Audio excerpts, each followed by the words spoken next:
আলাইকুম ভিউয়ার্স, নতুন একটা ভিডিওতে আপনাদের সবাইকে স্বাগত জানাচ্ছি। ভিউয়ার্স, আজ থেকে আমাদের শুরু হলো সহজ পিএইচপি লার্নিং কোর্স। সহজ পিএইচপি লার্নিং কোর্সের এটা প্রথম ক্লাস। পিএইচপি কি? পিএইচপি হলো হাইপারটেক্সট প্রিপ্রসেসর। পিএইচপি রাসমুস লর্ডফ নামে একজন ব্যক্তি, যিনি গ্রিনল্যান্ডের অধিবাসী, তার হাত ধরে পিএইচপির যাত্রা শুরু। এটি সেই সময় পার্সোনাল হোম পেজের জন্য ম্যাক্রো হিসেবে কাজ করত।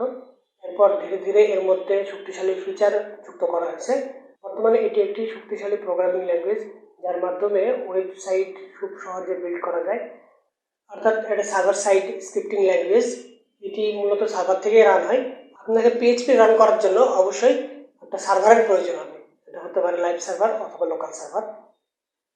তো লাইভ সার্ভার বা লোকাল সার্ভারের জন্য আপনাকে যেটা করতে হবে এটা হচ্ছে যে আপনাকে হয় অ্যাক্টিভ কোনো সার্ভার ইউজ করতে হবে, অথবা আপনার কম্পিউটারকে লোকাল সার্ভারে পরিণত করতে হবে। তো আপনার কম্পিউটারকে লোকাল সার্ভারে পরিণত করার জন্য আপনার লাগবে হচ্ছে যে একটা অ্যাপ্লিকেশন। এটা জ্যাম্প অথবা র্যাম্প। জ্যাম্প ব্যবহার করে আপনি সহজে অ্যাপাচি সার্ভারের সাপোর্ট পেতে পারেন। তো আমরা জ্যাম্প ইনস্টল করব প্রথম ক্লাসে, এবং আমরা এর মধ্যে পিএইচপি রান করিয়ে দেখাবো। এখন ওয়েব ডেভেলপমেন্টের প্রায় 70% ওয়েবসাইট অলরেডি পিএইচপিতে বিল্ড করা হয়ে গিয়েছে। পিএইচপির মাধ্যমে ওয়েবসাইট বিল্ড করা খুব সোজা। আপনি খুব সহজে পিএইচপি শিখতে পারেন। এটি সম্পূর্ণ ফ্রি এবং ওপেন সোর্স প্রোগ্রামিং ল্যাঙ্গুয়েজ। এটি ব্যবহার করে ওয়েবসাইট দ্রুত এবং খুব সহজে বিল্ড করা সম্ভব। এই পিএইচপি কোর্সে আমরা পিএইচপির বেসিক জিনিসগুলো সুন্দরভাবে আলোচনা করব এবং ধীরে ধীরে শিখব। আপনাদের পিএইচপির যে বেসিক জিনিসটা যদি সুন্দরভাবে শেখা হয়ে যায়, তাহলে অ্যাডভান্সগুলো শিখতে বেশি সময় লাগবে না। অ্যাডভান্সগুলো নিয়ে দ্রুত কাজ শিখতে পারবেন। তো পিএইচপির বেসিক বা বেস যেটা, সেটা আপনাকে সুন্দরভাবে শিখে নিতে হবে।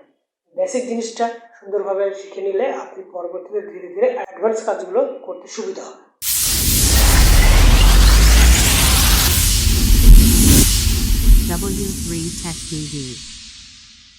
তো কম্পিউটারে জ্যাম্প সার্ভার ইনস্টল করার জন্য আপনাকে যেটা করতে হবে, আপনি এখানে যে সার্চ করবেন জ্যাম্প। এরপরে আপনি যদি কোনো স্পেসিফিক ভার্সন ইউজ করতে চান, যদিও পিএইচপির বর্তমানে আপডেট ভার্সন চলে এসেছে, তো আমরা 7.4 এইটাকে আমরা ইউজ করব।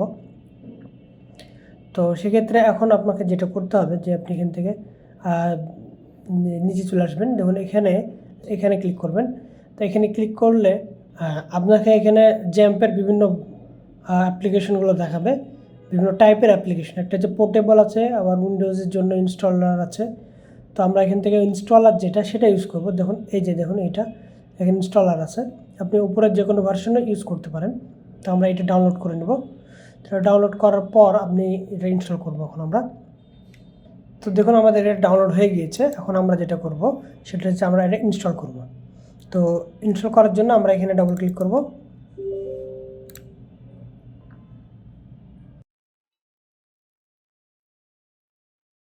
এরপর ওকেতে ক্লিক করব।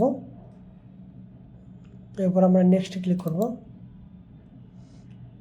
এখানে অ্যাজ ইট ইজ এগুলো যা আছে সবগুলি থাক। আপনি চাইলে এইটা এবং এইটা আনইনস্টল করে দিতে পারেন। তো আমরা এগুলো অ্যাজ ইট ইজ যা আছে সেইভাবে রাখবো। আমরা নেক্সটে ক্লিক করব। তো আমরা সি ড্রাইভে এটা হচ্ছে যে সরাসরি ইনস্টল করব। তাই সি ড্রাইভ এটা সিলেক্টেড থাকবে। তো এখানে আমাদের যে বিট মেনি এটা দরকার নেই, তো আমরা এটা আনসিলেক্ট করে রাখলাম। এরপর আমরা নেক্সটে ক্লিক করব। তো দেখুন এটা আমাদের ইনস্টল হওয়া শুরু হয়ে গিয়েছে।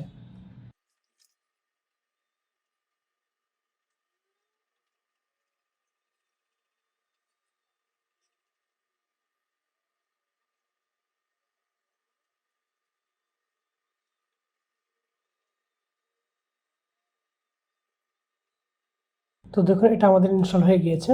এখন আমরা এটাকে ফিনিশ করে দেব। তো এটা আমাদের এখন রান হয়ে গিয়েছে। তো এখানে আমাদের দরকার পড়বে অ্যাপাচি আর মাইএসকিউএল, এই দুটাই। তো আমরা এখানে স্টার্টে ক্লিক করব। ব্যাস আমাদের সার্ভার রান হয়ে গেল। এখন এটা যে কাজ করছে কিনা সেটা আমরা চেক করব। তো আমরা চলে যাবো সি ড্রাইভে। এখানে জ্যাম্প আছে, এখানে অনেকগুলো ফোল্ডার এবং ফাইল আছে। তো আমরা এখান থেকে শুধুমাত্র যে ফোল্ডারটার নাম হচ্ছে যে htdocs, এখানে আমরা নতুন ফোল্ডার তৈরি করব এবং সেখান থেকেই আমরা আমাদের কার্যক্রম পরিচালনা করব। তো সহজ পিএইচপি এটা আমরা ফোল্ডারের নাম দিলাম। এরপর আমরা এখানে ফাইল তৈরি করব একটা। তো দেখুন এটা আমরা এখানে তৈরি করে নিয়েছি। এরপর আমরা কোড এডিটরে এটা অন করব। আমরা নোটপ্যাড প্লাস প্লাস এটা এখানে অন করে রেখেছি। তো নোটপ্যাড প্লাস প্লাসে আমরা হচ্ছে যে এখান থেকে কাজ করব।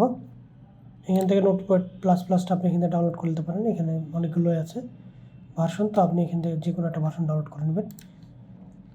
এরপর আমরা এখানে কোড লিখব একটা।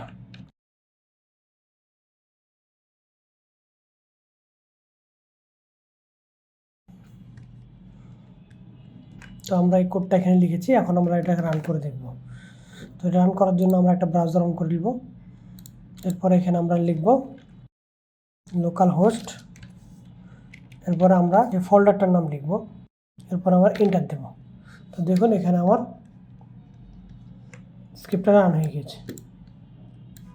তার মানে আমার PHP সার্ভারটা কাজ করছে ঠিকঠাকভাবে। তো ভিউয়ার্স, এই ছিল আজকের ভিডিওতে। ভিডিওটা ভালো লাগলে অবশ্যই চ্যানেলটা সাবস্ক্রাইব করবেন, লাইক করবেন এবং কমেন্ট করবেন। W3 Tech TV